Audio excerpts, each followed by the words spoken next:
എല്ലാവർക്കും ഹൃദയം നിറഞ്ഞ നമസ്കാരം. കഥേമമ്മയുടെ ഇന്നത്തെ അധ്യായത്തിലേക്ക് എല്ലാവർക്കും ഹാർദമായ സ്വാഗതം. നമ്മുടെ വീടുകളിൽ പലതരത്തിലുള്ള അനുഷ്ഠാനങ്ങളും പൂജകളൊക്കെ നമ്മൾ ചെയ്യാറുണ്ട്. സ്വാഭാവികമായിട്ട് എല്ലാ വീട്ടിലും ചെയ്യുന്ന ഒരു അനുഷ്ഠാനമാണ് രാവിലെയും വൈകിട്ടും വിളക്ക് വെക്കുക എന്നുള്ളത്. അത് പണ്ട് മുതലേ നമ്മൾ തുടർന്നു പോരുന്ന ഒരു രീതിയാണ്.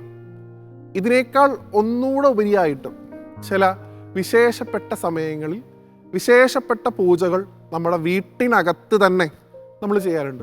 ആദ്യകാലത്തൊക്കെ ഈ ക്ഷേത്രങ്ങൾ പലതും നമുക്ക് അന്യമായിരുന്നു. നമ്മുടെ വീട്ടിനകത്ത് തന്നെയായിരുന്നു ക്ഷേത്രങ്ങൾ ഉണ്ടായിരുന്നത്. ഇപ്പോൾ പണ്ട് കാലത്തുള്ള ആളുകൾക്കൊക്കെ അറിയാം, മച്ചിലുള്ള ഭഗവതി, അല്ലെങ്കിൽ വീടിന് മുമ്പിലുള്ള മണ്ഡപത്തിലിരിക്കുന്ന മുത്തപ്പൻ, ഭഗവതി, ഇങ്ങനെയുള്ള സങ്കല്പങ്ങളൊക്കെ ഉണ്ടായിരുന്നു. എവിടെയും സെപ്പറേറ്റ് ആയിട്ട് പോയിട്ട് ഈശ്വരനെ കാണേണ്ട ആവശ്യം ഉണ്ടായിരുന്നില്ല. നമ്മുടെ വീട്ടിൽ തന്നെ വിളിച്ചാൽ കേൾക്കാവുന്ന ദൂരത്ത് ഈശ്വരന്മാരുണ്ടായിരുന്നു. പിന്നീടാണ് അതൊരു ക്ഷേത്രത്തിൻ്റെ രീതിയിലൊക്കെ കാലക്രമേണ മാറുന്നത്. അപ്പോൾ നമ്മുടെ വീടുകളിലുള്ള ആരാധനയും അതിനനുസരിച്ച് ചുരുങ്ങിപ്പോയി എന്നുള്ളത് ഒരു വസ്തുതയാണ്. എങ്കിലും ആ ഒരു പാരമ്പര്യം ഇന്നും നമ്മൾ പിന്തുടരുന്നുണ്ട്. ചില ആരാധനയൊക്കെ നമ്മൾ വീട്ടിൽ വെച്ച് വിശേഷമായിട്ട് നടത്താറുണ്ട്. അതിലേറ്റവും പ്രധാനപ്പെട്ട ആരാധനാ രീതിയെക്കുറിച്ച് കഴിഞ്ഞ അധ്യായത്തിൽ നമ്മൾ സംസാരിച്ചു, ഗണപതി ഹോമത്തെക്കുറിച്ച്. ഇന്ന് അതുപോലെ തന്നെ പ്രാധാന്യമുള്ള ഒന്നാണ് ഭഗവതി സേവ.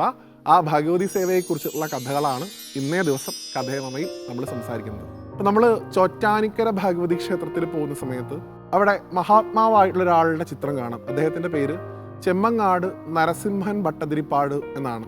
അദ്ദേഹം എറണാകുളം ജില്ലയിലുള്ള പ്രത്യേകിച്ച് തൃപ്പൂണിത്തുറ കോവിലകത്തൊക്കെ വന്ന് ഭഗവതി സേവ നടത്താറുണ്ടത്രേ.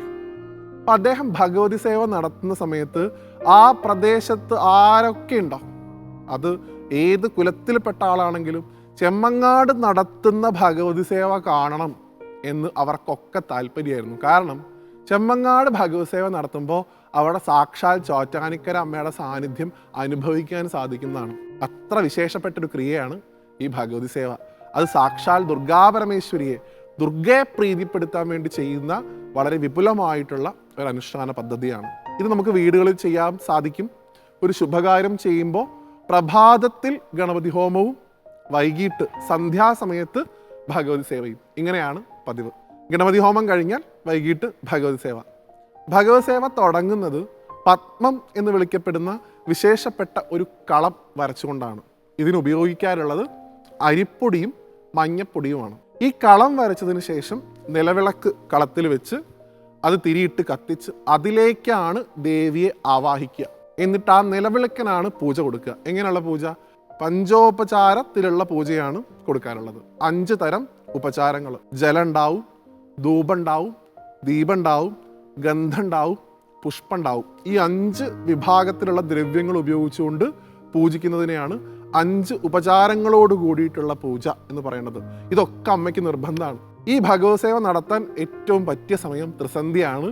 ഒരുപാട് സമയം അങ്ങോട്ട് കടന്നു പോവാതിരിക്കാനും ശ്രദ്ധിക്കണമെന്ന് മഹാത്മാക്കൾ പറയാറുണ്ട്. ഒരു ഭദ്രകാളി യാമത്തിലേക്കൊന്നും ഒരിക്കലും പോകരുത്. സന്ധ്യാസമയത്താണ് അമ്മയെ പൂജിക്കാൻ ഏറ്റവും ഉത്തമം.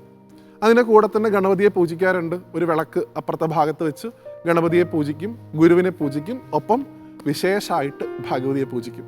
ഈ ഭഗവതിയെ പൂജിച്ചു കഴിഞ്ഞാൽ എന്ത് കിട്ടും?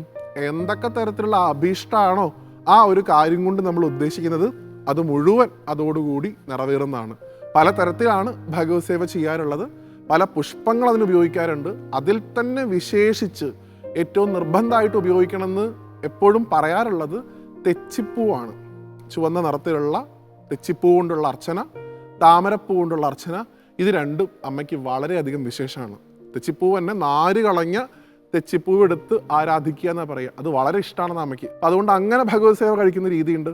ഇത് അർച്ചിക്കുന്ന സമയത്ത് എന്ത് ചൊല്ലാം, അതും വിശേഷമായിട്ട് പറയാറുണ്ട്. ലളിതാ സഹസ്രനാമം കൊണ്ടുള്ള ഭഗവത് സേവയ്ക്ക് ഏറ്റവും വലിയ സ്ഥാനമാണ് കൊടുത്തിട്ടുള്ളത്. അമ്മയുടെ 1000 നാമങ്ങൾ ജപിച്ചുകൊണ്ട് അമ്മയെ പൂജിക്കുക. ഇനിയിപ്പോൾ അത് സാധിക്കില്ല എന്നുണ്ടെങ്കിൽ ദേവീ ഭാഗവതത്തിലെ ഏതെങ്കിലും ഒരു ഭാഗം, നാരായണി സ്തുതി കൊണ്ടുള്ള അർച്ചന കൊണ്ടുള്ള ഭഗവത് സേവ ഉണ്ട്, അല്ലെങ്കിൽ ലളിതോപാഖ്യാനത്തിലെ മന്ത്രങ്ങൾ ഉപയോഗിച്ചുകൊണ്ടുള്ള ഭഗവത് സേവ ഉണ്ട്. ഇതിനോരോന്നിനും ഓരോ ഫലമാണ്. ഏറ്റവും സാധാരണ രീതിയിൽ ഫലശ്രുതിയായിട്ട് പറയാറുള്ളത് ഭഗവത് സേവ കഴിച്ചു കഴിഞ്ഞാൽ അവിടെ ഒരു തരത്തിലുള്ള ബാധാദുരിതങ്ങളോ പ്രയാസങ്ങളോ പിന്നീടുള്ള കാലത്ത് ഉണ്ടാവില്ല.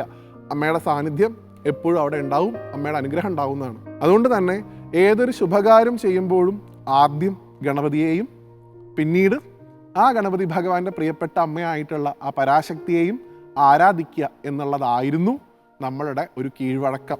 ഇന്ന് അത് മാറിയ സാഹചര്യത്തിൽ പലപ്പോഴും ആ പാരമ്പര്യം നമുക്ക് കൈമോശം വന്നു പോകുന്നുണ്ട്. പണ്ട് കർക്കിടക മാസത്തിൽ, ഇന്ന് നമ്മൾ അതിനെ രാമായണ മാസമായിട്ട് ആരാധിക്കുന്ന സമയത്ത്, ആദ്യകാലത്ത് ഈ രാമായണ മാസം എന്ന് വിളിക്കപ്പെടുന്ന തരത്തിൽ ആ മാസത്തിനുണ്ടായിട്ടുള്ളൊരു പ്രചാരം ഒരുപാട് മഹാത്മാക്കളുടെ പ്രയത്നം കൊണ്ടാണ് ഈ അടുത്ത കാലത്ത്. അതിനു മുമ്പ് സാധാരണ രീതിയിൽ കർക്കിടക മാസത്തിൽ നമ്മുടെ എല്ലാവരുടെയും വീടുകളിൽ നടന്നിരുന്ന 2 പൂജകളായിരുന്നു ഗണപതി ഹോമവും ഭഗവത് സേവയും. ആ ഒരു പാരമ്പര്യമൊക്കെ പതുക്കെ പതുക്കെ നമുക്ക് കൈമോശം വരുന്നുണ്ട്. അതൊന്നും ഒരിക്കലും അനുവദിക്കാൻ പാടില്ല. എപ്പോഴൊക്കെ നമുക്ക് അമ്മയെ ആരാധിക്കാൻ സാധിക്കുന്നുണ്ടോ അപ്പോഴൊക്കെ അമ്മയെ ആരാധിക്കാനുള്ള അവസരങ്ങൾ കിട്ടുമ്പോൾ അമ്മയെ ആരാധിക്കുക എന്നുള്ളതാണ് ധർമ്മം.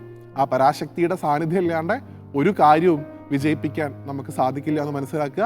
അങ്ങനെ നമ്മുടെയൊക്കെ ജന്മനക്ഷത്രത്തിലോ അല്ലെങ്കിൽ വിശേഷമായിട്ടുള്ള അവസരങ്ങൾ വരുമ്പോഴോ വീടുകളിലൊക്കെ ഭഗവതി സേവ വേണ്ട രീതിയിൽ നടക്കട്ടെ എന്ന് മാത്രം പ്രാർത്ഥിച്ചുകൊണ്ട് അടുത്തൊരു കഥയുമായിട്ട് വീണ്ടും കാണുന്നവരെ എല്ലാവർക്കും നന്ദി, നമസ്തേ.